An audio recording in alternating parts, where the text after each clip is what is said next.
আসসালামু আলাইকুম। আসন্ন ত্রয়োদশ জাতীয় সংসদ নির্বাচন সুনামগঞ্জ ১ আসন সকল জল্পনা কল্পনার শেষে জাতীয়বাদী দল বিএনপির চূড়ান্ত মনোনয়ন পেয়েছেন কামরুজ্জামান কামরুল। আমরা জানতে পেরেছি কিছুক্ষণ পূর্বে উনি জেলা রিটার্নিং কর্মকর্তার কাছে ওনার মনোনয়নপত্র চূড়ান্ত যে মনোনয়নপত্র যে চিঠি সেই চিঠি উনি দাখিল করার জন্য আসছেন। আমরা ওনার সাথে কথা বলবো, ওনার অনুভূতি জানার চেষ্টা করব। প্রথমে আমি কৃতজ্ঞতা জানাই রাব্বুল আলামিনকে। আমি কৃতজ্ঞতা জানাই আমার দলের চেয়ারম্যান, যিনি 18 কোটি মানুষের হৃদয় স্পন্দন, আমার প্রিয় নেতা তারেক রহমান সাহেবকে। আমি ধন্যবাদ জানাই আমাদের দলের মহাসচিবকে।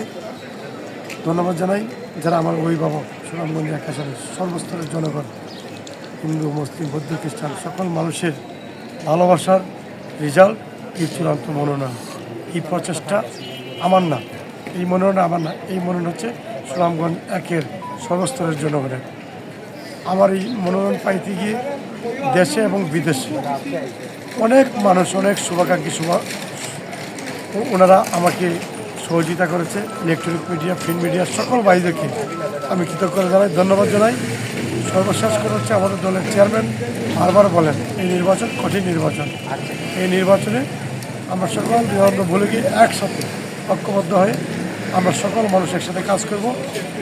আমাদের মধ্যে কোনো বিভেদ না রেখে সবাই একসাথে ধানের সৃষ্টি করবো ইনশাআল্লাহ। ধন্যবাদ।